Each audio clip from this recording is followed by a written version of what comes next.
Welcome everybody to the Falling Walls Circle Table on Future Computing. Magic wand for innovation or threat to humanity? That is the question that we are attempting to answer in the next hour. What future scenarios are we talking about? Technology-wise and society-wise? Will the digital revolution lead to a situation in which everyone will be able to participate and benefit? Or will there only be a chosen few, who will be able to reap all the advantages, while the vast majority will be on the losing side? Will the same be true for whole nations and people? The circle tables are part of this year's World Science Summit, jointly hosted by Falling Walls and Berlin Science Week, and they will give the spotlight to world-leading scientists, science strategists and policymakers from academia, business and politics to discuss how we can apply science, research and innovation to get the world moving again. My name is Jan Martin Viada. I'm a Berlin-based journalist for research. And as all the Falling Walls circle tables, the panel is a very multidisciplinary one, as we all know, because the challenges of our modern world demand those multidisciplinary answers. Let me introduce to you briefly our panelists. I'd like to welcome Agnes Boudot, Senior Vice President for High Performance Computing and Artificial Intelligence and the Quantum Business Line within the Big Data and Security Division at Atos. Welcome, Agnes. Hello, everyone. Happy to be here. I'd like to welcome Alison Kennedy, Director of the Science and Technology Facilities Council Hartree Centre, based at Daysbury Laboratory. Welcome, Alison. Welcome to you. Thank you. Hello, everybody. And I'm also very pleased to be here. Wonderful. I'd like to say hello to Wolfgang Marquardt, Chairman of the Board of Directors at the Forschungszentrum Jülich. Hello, Wolfgang Marquardt. Hello. It's great to be here and to contribute. Wonderful. And I'd like to say hello to Alessandro Curioni, Vice President of IBM Europe and Africa and Director of the IBM Research Lab in Zurich, Switzerland. Hello, Alessandro. Good afternoon, everybody. It's a pleasure to be with you. Wonderful.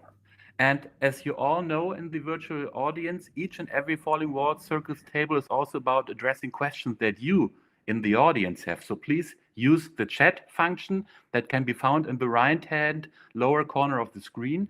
It is muted right now, but you can activate it with a simple click if you would like to participate. Later during the course of our panel, we will try to answer as many of your questions as possible. All right, so let's get started with the representatives from public research institutions. And I would like to start with you, Wolfgang Marquardt. Tell us a little bit about the research on future computing that is going on in Jülich, Wolfgang. Yeah, it's a pleasure. Yeah, at Jülich, our contributions to the digital transformation and future computing in particular rest on three pillars. Basically, the one is the research on information technology base, starting with materials research up to systems research with a focus on green IT, but also neuromorphic and quantum computing. Second pillar is neuroscience and biological information processing in order to get inspiration from information processing in the human brain and in biology in general. And the third pillar is high performance computing, simulation and data analytics, scalable for large problems with large data sets. So that's the technology part, but we also work on various applications, for example, in geosciences or material sciences, where we make use of these frontier, new future computing technologies to solve discovery problems in science and also roll out the knowledge into applications. So, Wolfgang, magic wand or threat to humanity? It sounds like magic wand. Yes, if used wisely, it's a magic wand, as any new technology. And we have really to be careful that we keep that magic wand in our hands.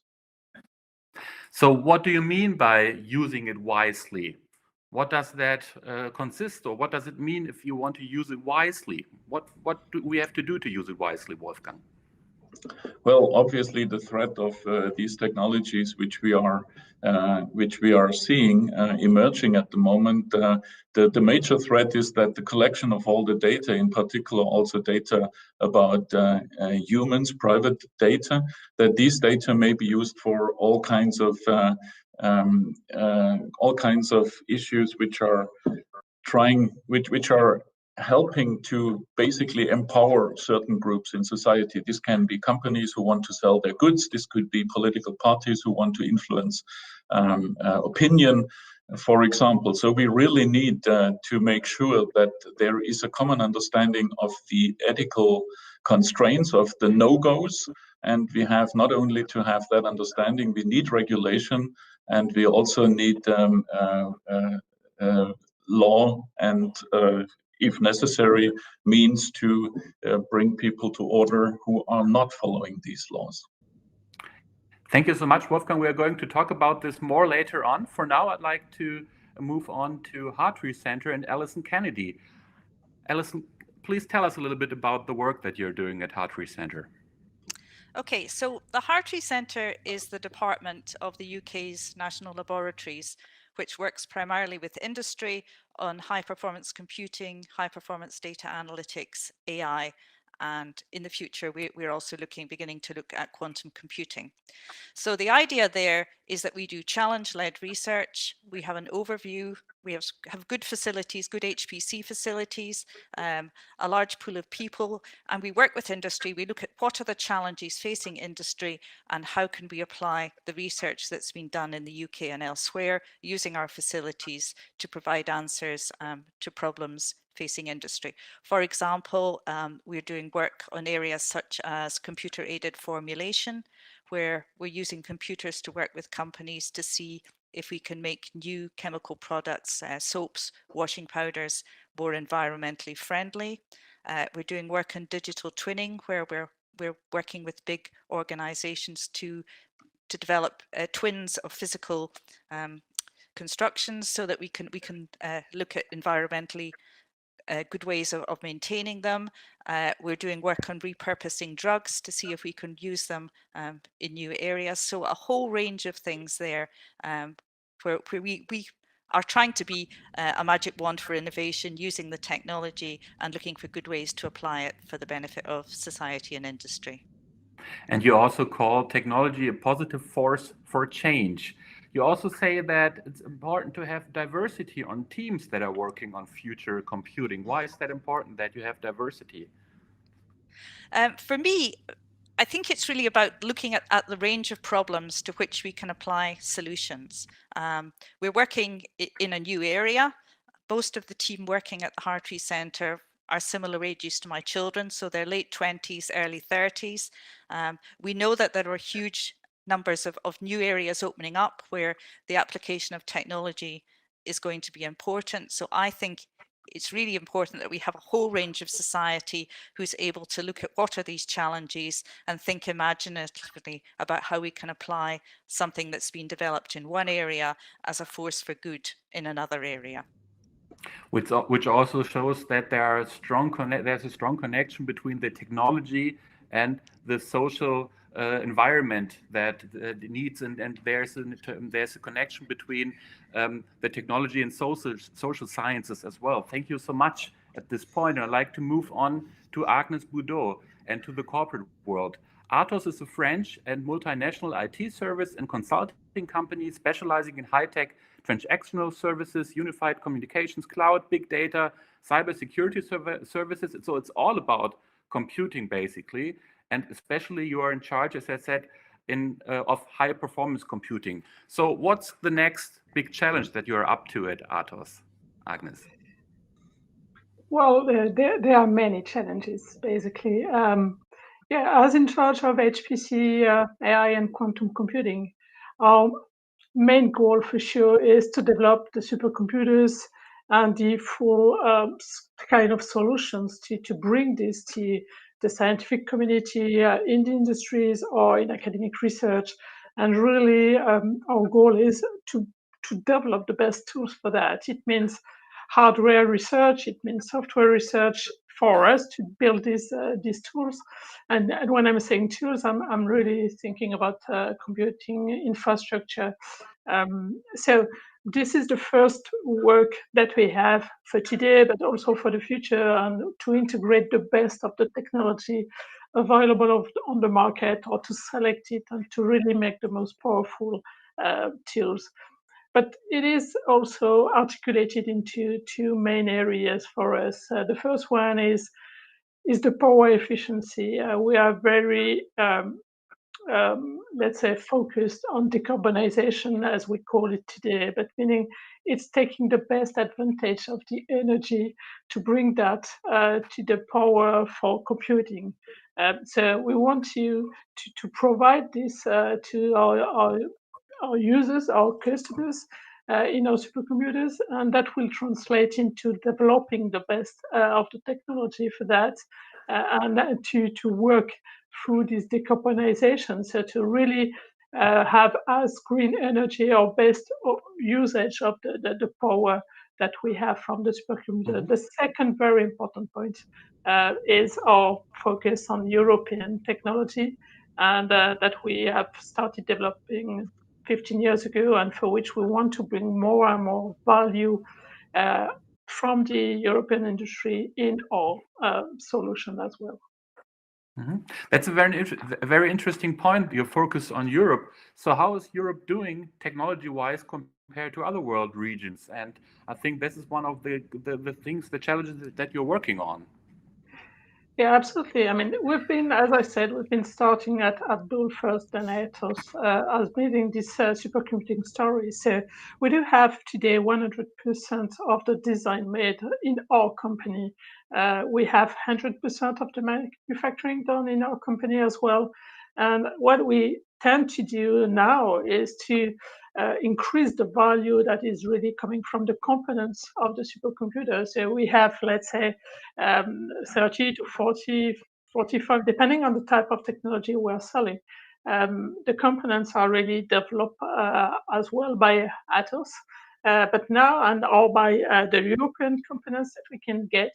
But the future is to go one step further, and especially we're looking at the European processor for that, and in the future as well, the accelerator that will be able to put in our supercomputers.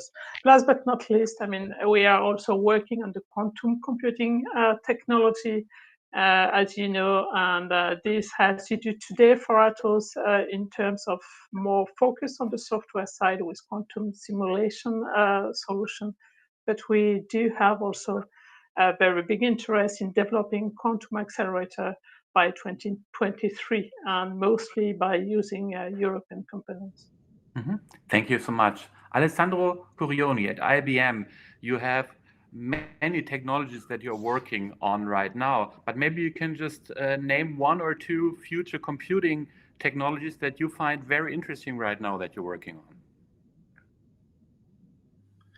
Look, in IBM research, we are developing and pushing the future of computing technology since ever. And lately, of course, we have put a lot of effort to develop quantum computing, and to develop not only the base technology, but to create an ecosystem around this.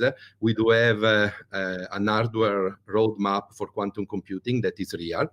Same time, there are other computing technology that are needed to be developed to ensure, a sustainable future of computing, like, for example, neuromorphic, right, where you take inspiration from how the brain it works, and then eventually you create accelerators that are much, much better for artificial intelligence.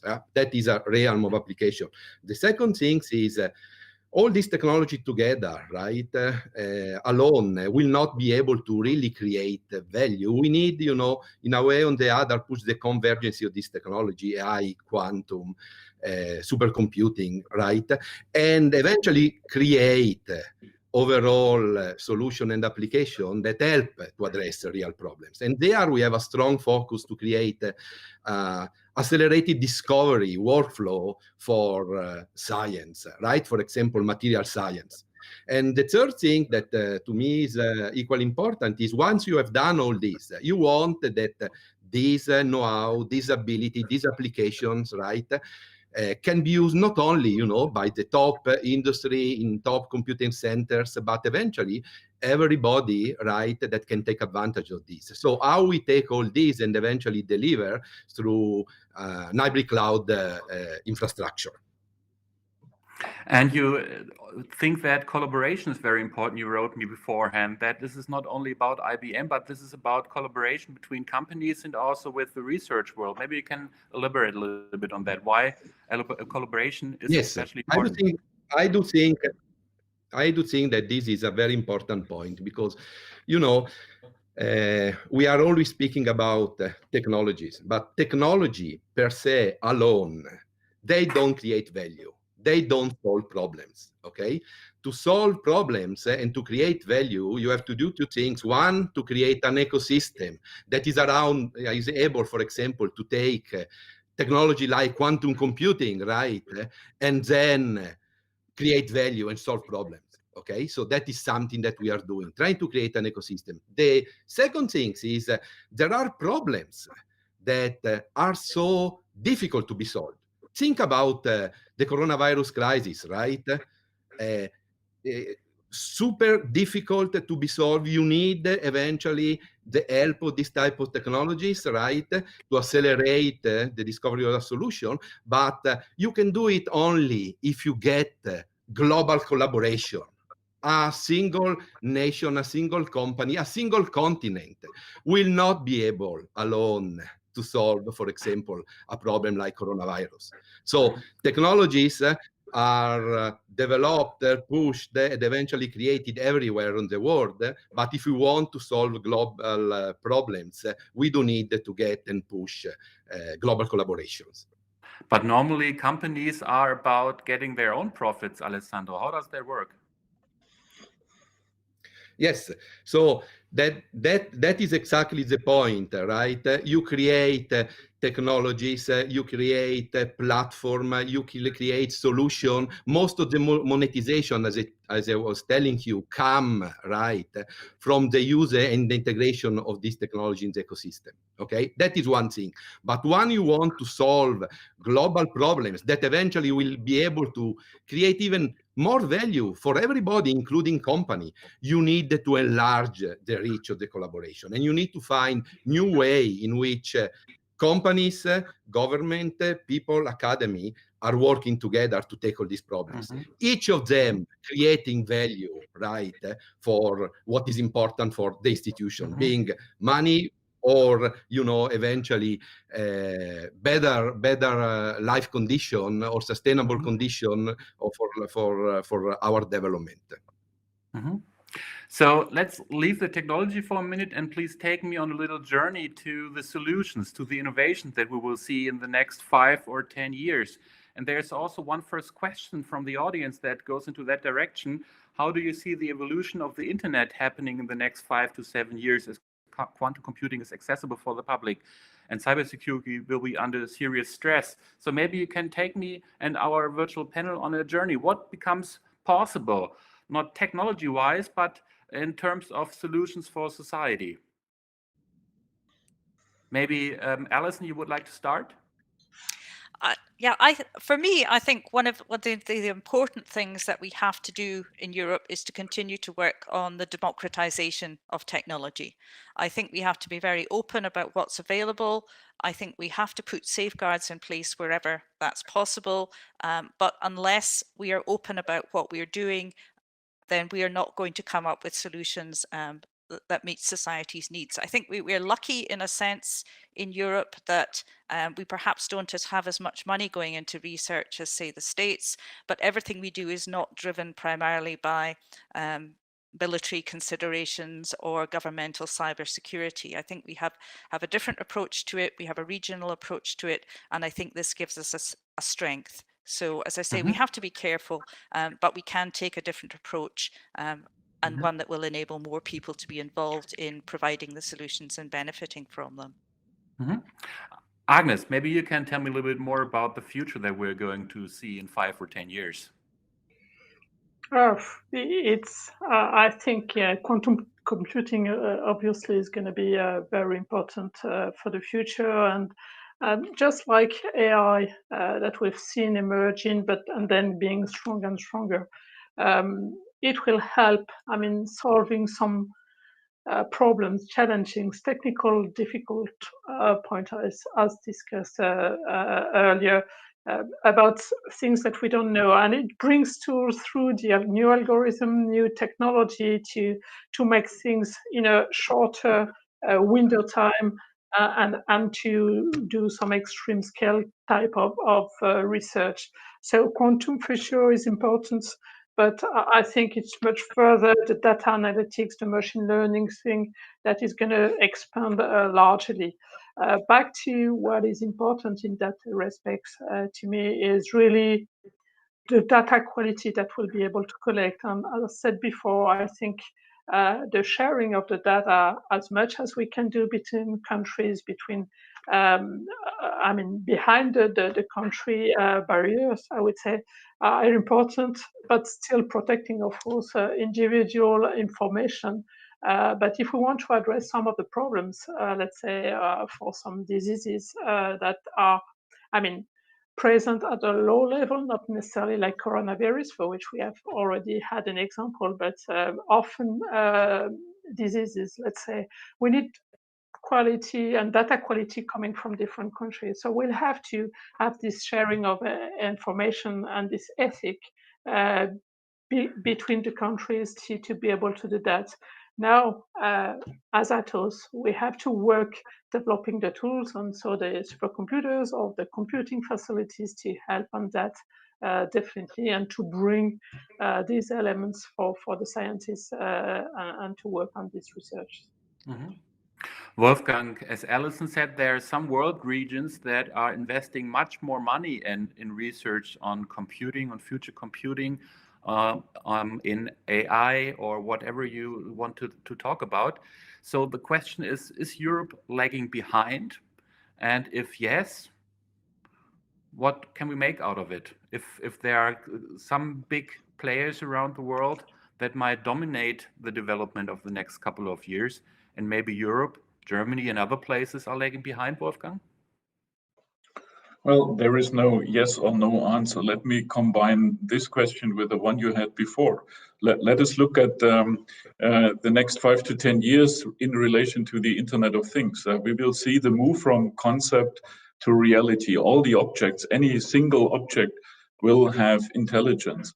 And if you look at this scenario, think of fabrication lines which can self-organize, which take an order and organize the toolings available in a certain fabrication workflow. Or think of the energy grid, where we have to have solutions for moderating and equilibrating supply and demand in a grid which has 100%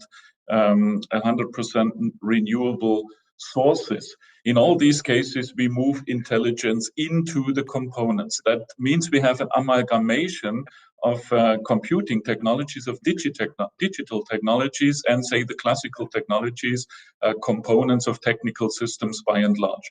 And in order to have these solutions, say Internet of Things becoming a reality, all these different fields have to be merged and joined. And in light of this scenario, which I think is very close already, in light of this scenario, we will not see any single nation, high-tech nation, having the possibilities to take the lead in all these areas.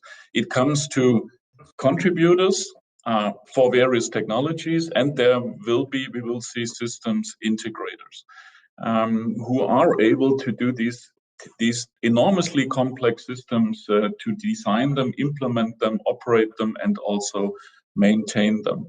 If it comes to computing technologies, I think Europe is not lagging behind in terms of research. Where we definitely have weaknesses is in the implementation on the very large scale. We do not have in Europe these very large high-tech companies who can mobilize enormous amounts of money in certain development projects.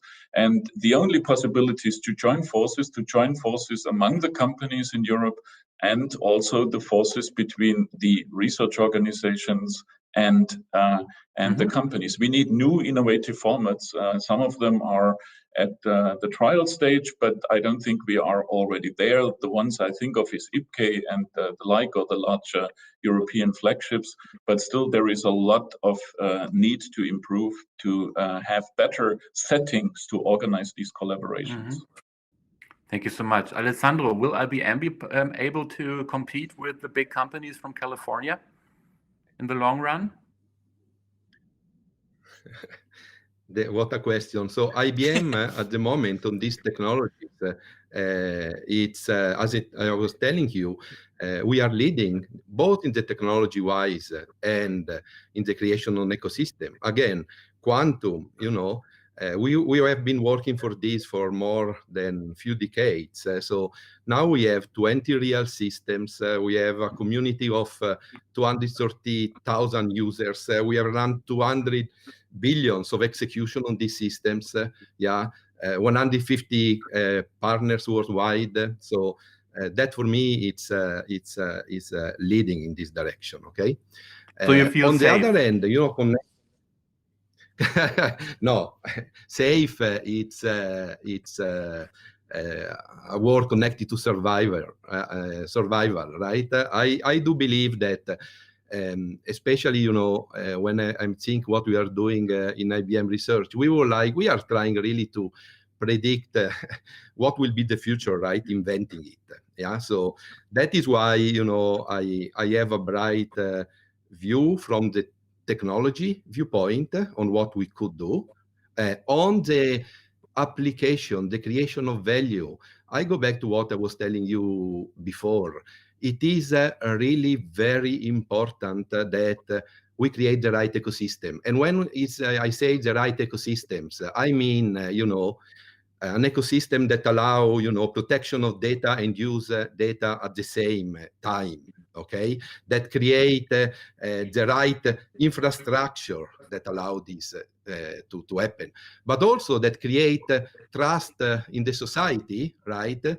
To allow us, right, to make sure that this integration of artificial intelligence everywhere, as Wolfgang has said, it is something accepted and is something recognized, to have a positive impact. And this, again, is not only something that companies can do, it's something that company, society, governments, and academy has to do together. And it's something that, in Europe, if you want to give an European cut, we are doing well. Thank you so much. I'm still not really persuaded that we're really talking about a magic wand for everybody around the world. And Alison, obviously the audience isn't either, because there is a question considering the challenges you spoke about. How do you plan to include challenges that third world countries are facing, e.g. poverty, food, migration forced by climate change, as prediction of what can happen may not enable us to stop them from happening. So obviously there's the question, how can we really all benefit from the development? Obviously I'm not the only one who has his doubts there, Alison. No, I think that is a really good question. But I think it does link back to democratization of technology. If we only focus on work at the top end, which is only available to people with large budgets, then we will miss out. So a lot of the work that we are doing in the UK, and I'm sure across the rest of Europe, is in ensuring that solutions which are developed that work well at the top end can also work for smaller companies or for smaller enterprises. For example, across STFC, there is a program which is funded by the government, which looks to take work that's done across the national labs and work with people on the ground in less developed countries to provide solutions there. So work which perhaps uses mobile phones instead of portable computers, work which uses drones and collects data from that, which can then be processed using local computers. So there is some work there, but it's about having the foresight to think about how something that's developed in one scenario can be used elsewhere. Mm-hmm. If there's a scenario to use technology elsewhere, Agnes, it's also about saving energy, because when we talk about computing, future computing as well, we're talking about using a lot of energy, which is also a question of being wealthy or not being that wealthy. And I know that at Atos you're working on that. You talked about that earlier. There's also a question from the audience that going into that direction. So there is a big there's a big chance. There's a great future through high tech, but at the same time, democratizing all this high technology will require a lot of energy for electricity and hardware components. So what's your answer to that, Agnes? That's absolutely a true question. Not only supercomputing business, but if we look at all the data centers and all the cloud provider, let's say, widely, I mean, data centers represent today 5 or 10% of the energy consumption on the planet. This is huge.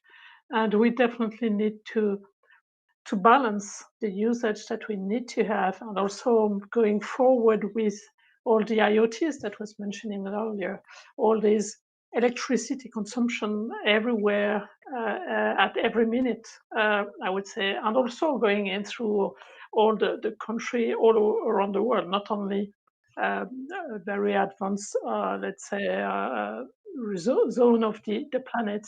So this is a wide problem to address. So we've been working on that for years on the supercomputer side, really trying to improve this power consumption, and in terms of having the most efficient supercomputers. Again, as I said earlier, we are looking step forwards, and we are definitely looking at also using more green energy for feeding the supercomputers, data centers, I mean, more generally. In that, with that respects, what we are looking at is, I mean, we have a whole chain of energy to manage in terms of getting it from, let's say, solar panels, from wind turbine, and from hydrogen, let's say, transformation, storage, and then to feed the supercomputer to have a news table, as we call it, so an environment that would be able to feed at the right level, also to use the AI to organize and to smooth the power consumption through a supercomputer based on the computing demand that would go through the supercomputer. So this is a main area of focus for us, yes, and to make sure we can lower the power consumption in the future using specific components or using green energy and having decarbonization in that sense. So May I add? Sure, go ahead. May I add to that? Yeah, thank you.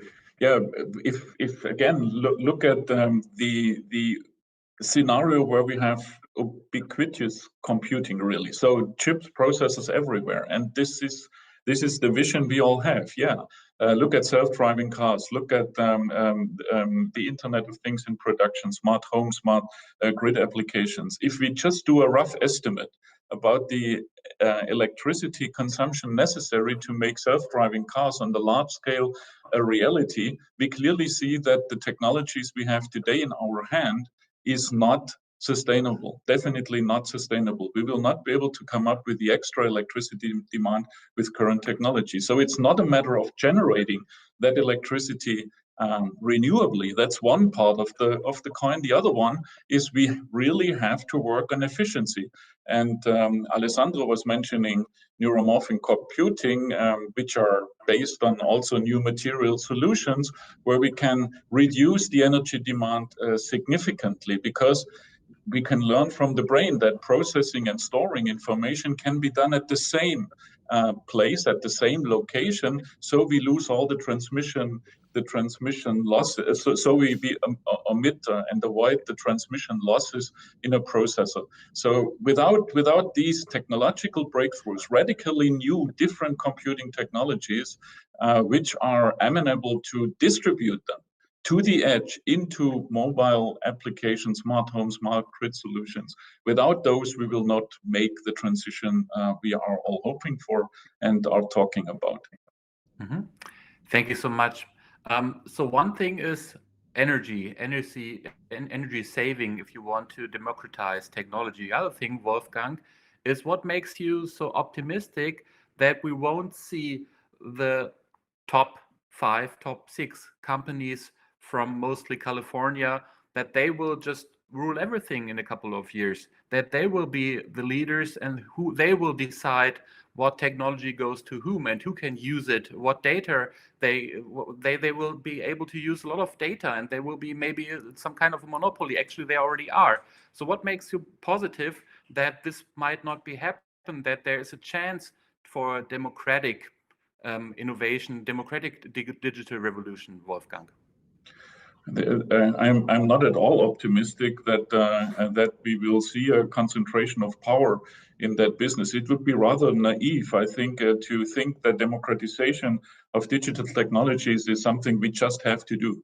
I think it's enormously difficult to do that, and we can look back in history. Yeah, look at back at the history of books. Yeah, which is, I think, close to digital technologies. And books were accessible only to the wealthy, mighty, and also literate. And the general public had to rely on the interpretation of the information sources by a few who were in power. And we know that these people use their power. And the same threat we are facing definitely today.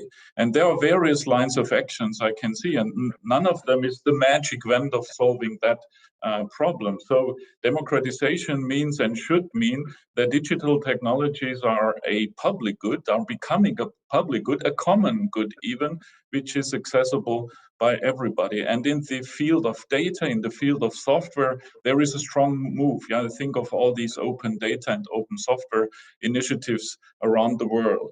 And if we combine these kind of approaches with education of all social groups, training of all social groups around the world, using digital technologies, again, learning platforms, which are offered by public, but also by businesses to the world, and combined with, say, better understanding what could be called the socio-informatics, yeah, the interface between sociology and digital means. So providing that understanding and deriving rules, regulations, ethical principles, how to use those and how to move forward with these technologies. So the combination of these 3 lines will definitely help us, and it requires a global common sense and consensus. Mm. The problem is that there might not be a global consensus on that because some might benefit more than others. Alessandro, you were just shaking your head. Yeah, but look, we for all transformational technology, and by the way, what we are discussing today is really to push, the transformational power of this technology even one step further of what we do have today, right? For all of this, you have always this topic and utopic scenarios, right? What we need to do is to get these put some guardrails so that the real, very beneficial things become reality. And by the way, everything we are speaking about, right? It's information technology. Value is in the data. Anything, any guardrail that one put on the usage of the data in the right way, on the ownership of the data, right? So all this value on the security, right, around the data, all this value that we have that go back, of course, on the ethical use of technology will be the one that will allow us eventually to push this, more towards reality and eventually more utopic scenarios and not the dystopic ones. So, if you take away data, all these things disappear, right? So it's not something that somebody can have the control on everything, because data are everywhere. Data are around ourselves. And we as a people, we are the major generation of the data. So we will need, again, as Wolfgang was saying, the right education to understand this, to understand that whatever we are doing, we give away something that eventually bring back some value to us, but you need to have this balance. The understanding that data is really the currency of the future, is the gold of the future, has to be not only in the business, but on people. And that will be a big, big step forward. I want to finish only because, you spoke before about all these problem connected to the energy. What we are doing needs to be analyzed in an holistic way. Yes, we can create a neuromorphic technology that for some AI application are order of magnitude better. Yes, we can create a quantum that, for some simulations that we are doing on digital today are extremely much more efficiently, okay? But we can also, use information technology eventually to try to tackle some of the major problems around sustainability. As we are starting to do, I told to you before, accelerated discovery for materials. Today, you need tens of millions and 10 years to create a new material to tackle problems. We do believe that with AI, quantum, all these things coming together, we could bring down this to 1 year, 1 million. And materials are the base on CO2 capture, of energy storage, on fertilizers, right? On the production of IT devices. And, doing these things in the right way will help us to get these, the solution, these problems that are common problems, are not common problems of Europe, US, or you understand, right? So that is also the thing that we... Thank you so much. Yeah. I would like to stick to the regulation question, though, for a little longer. Alison, do we need an additional regulation of the corporate world when it comes to the big companies, to the big data companies, to the big technology companies?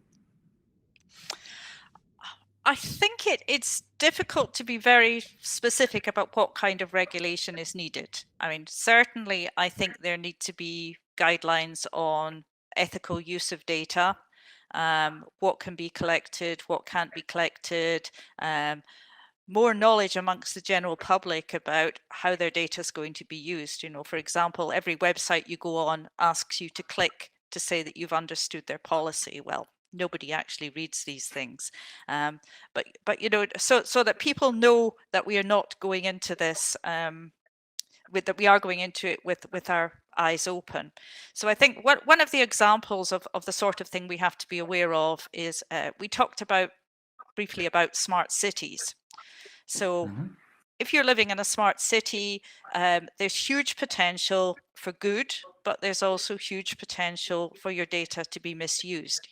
If you can collect information about exactly what citizens living in a particular place are doing, how much energy they're using, where they're traveling to, what their health is, you can use that as a force for good, but you can also misuse that data in a number of ways. So I think we as a society have to be aware of what the concerns are and think about what the trade-offs that we have to make are going to be and what's acceptable to us. And it may be that what's acceptable in Europe is more or less acceptable than what's acceptable in the States or in China or Japan. Agnes, would you like to add to that? Yeah, I think, I fully agree on that. On the regulation point is, I think it's key to develop around that subject. But on top of that, I think, based on the fact that there would be some regulation, and that's absolutely key, and also has been driven by I would say, institution for that.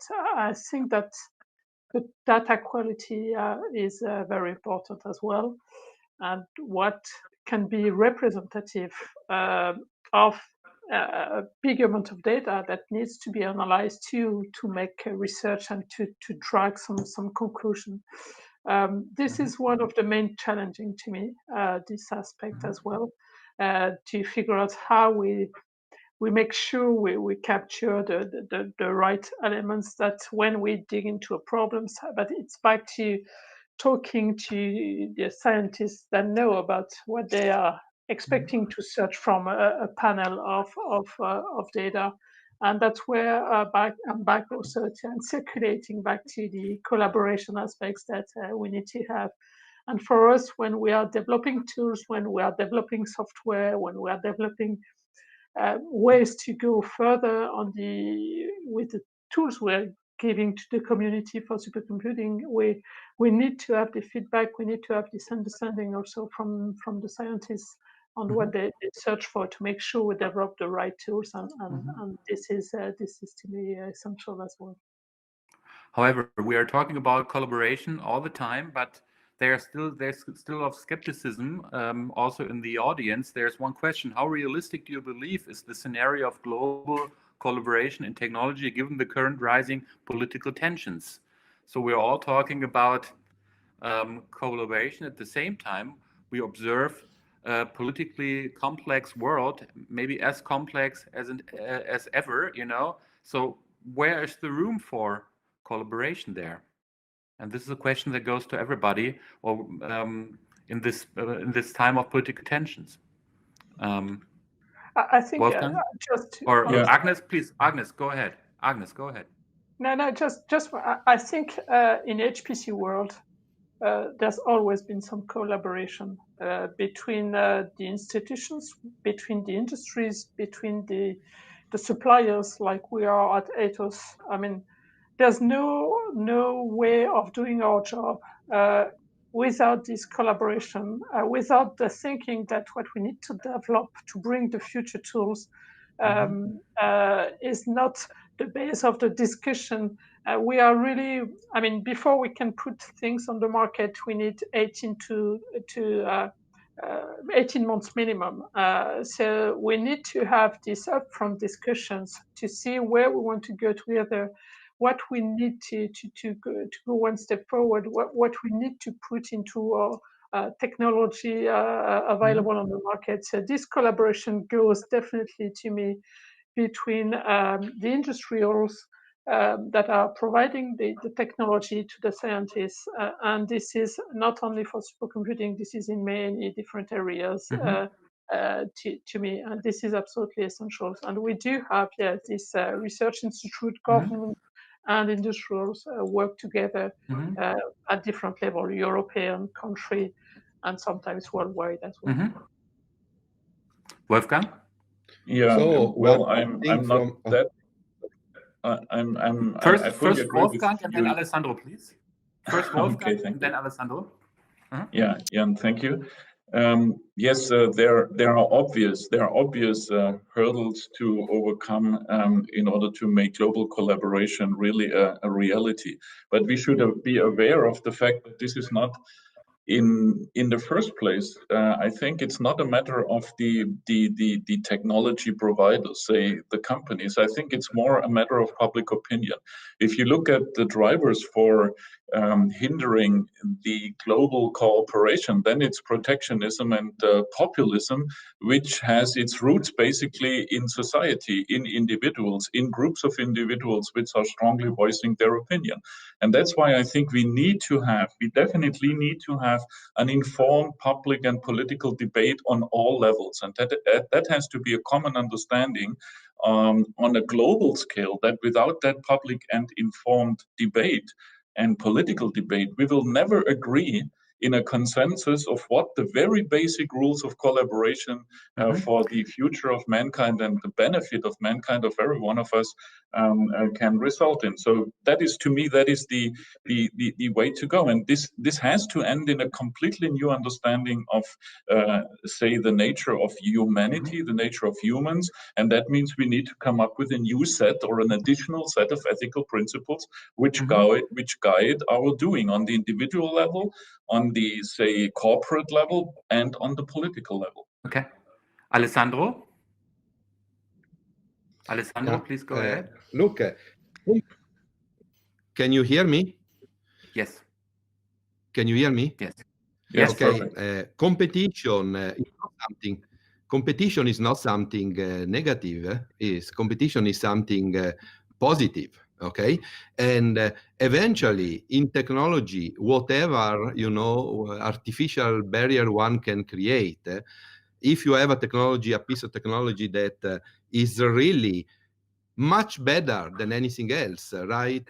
Before or after is going to prevail. But I want to repeat, the value creation and the transformational power of what we are speaking about doesn't come out from a single component. Yeah. Okay, And that's actually many different things coming together.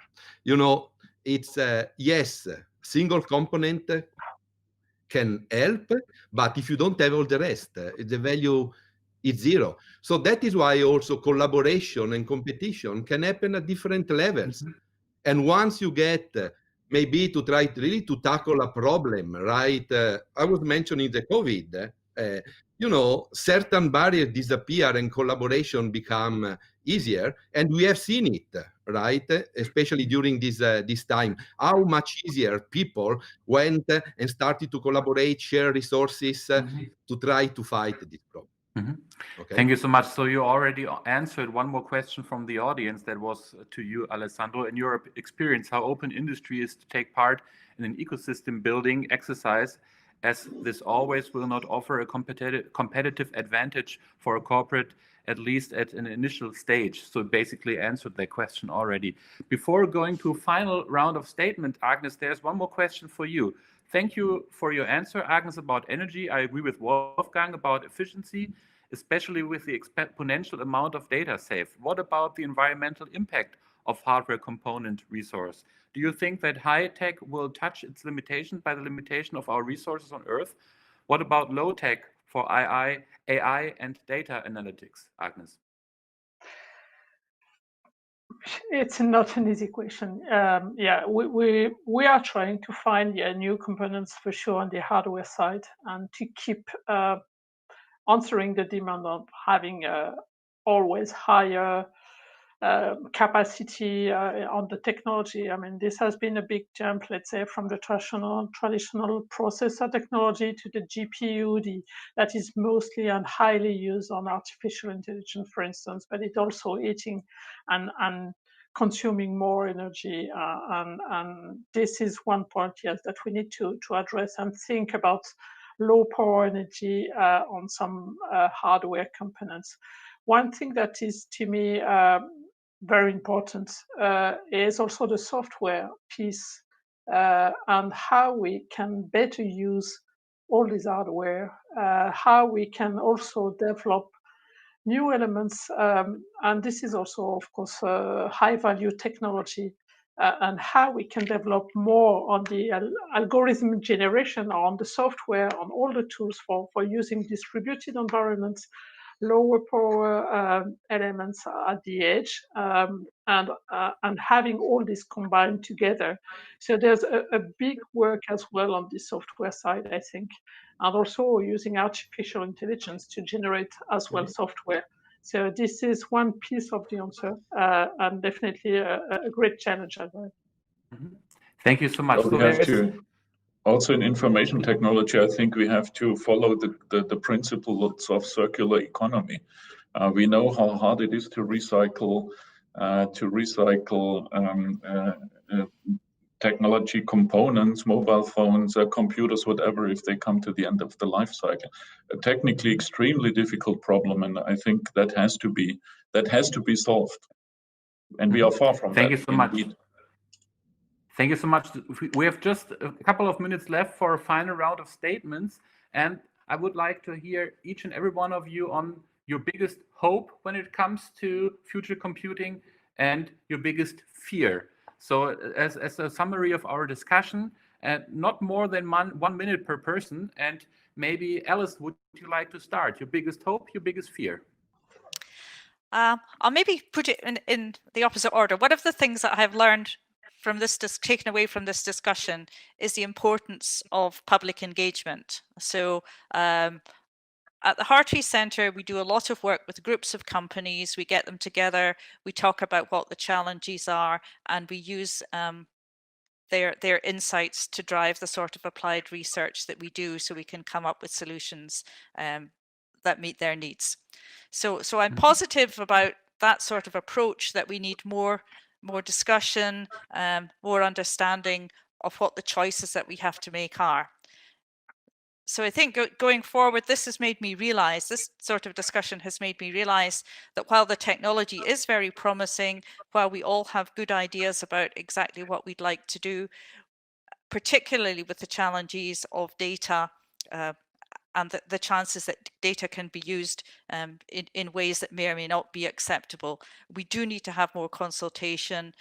We do need to have a sociological and ethical basis for moving forward. We need to bring our nations with us. It's not just about the technology. So that's what I take out of it. If we can get that right, I think it's very positive. If we can't, it's not. Thank you so much. Alessandro, biggest hope, biggest fear?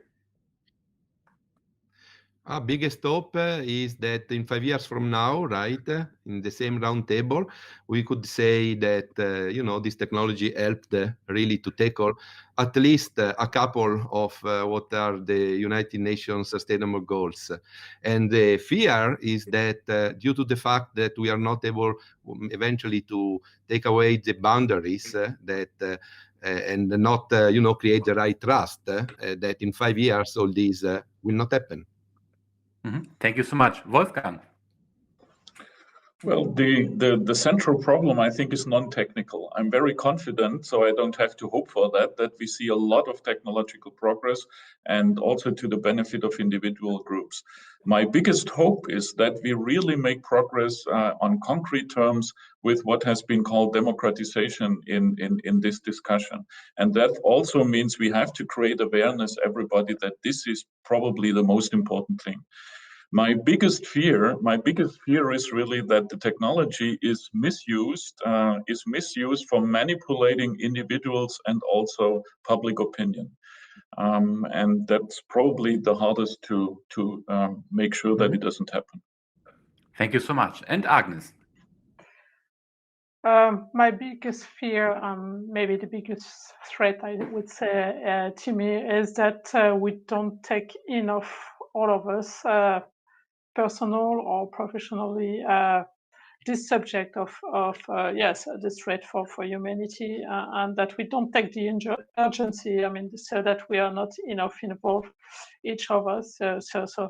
I think there's a common understanding on all this urgency, but before we can really treat this and activate everything at all levels, because we mentioned the global view of how to manage that from institution to private company and public company, is hard. My biggest hope is I'm positive on the future. I'm positive on the capacity of the young generation to take this subject as well very at a very high and priority level, and that the more they will be part of these discussions, the more we can have a wide address where to address all these problems.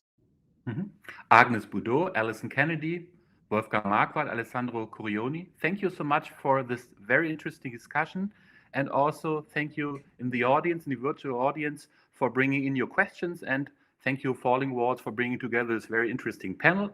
Apropos Falling Walls, don't miss the highlights of the day coming up now, presented every day at noon GMT, 1 p.m. Berlin time, by Falling Walls and the Berlin Science Week, in virtual perspective as well as a preview. And then today at 1:15 p.m. is next up the Falling Walls Winners Session in Science in the Arts. Watch the reveal of all 10 winners of the Falling Walls Breakthroughs of the Year competition in Science in the Arts, including interviews with all winners in interactive Q&A sessions afterwards. And the next Falling Walls Circle Table is tomorrow at 12 p.m. Forest, Dramatic Impact of Climate Change. All the sessions are accessible at www.falling-walls.com. Please check out their website and see the entire program featuring over 200 plus individual events. Thank you, have a great day, and goodbye.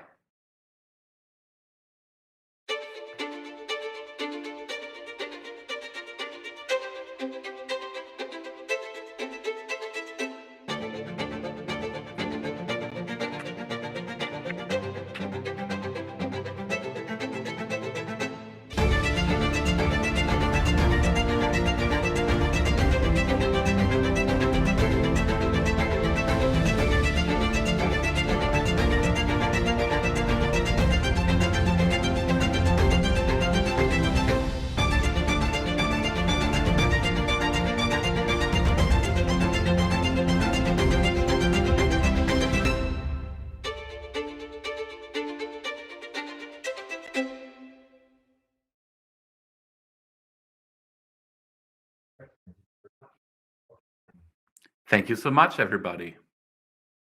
I can't see you right now, but I hope you can hear me.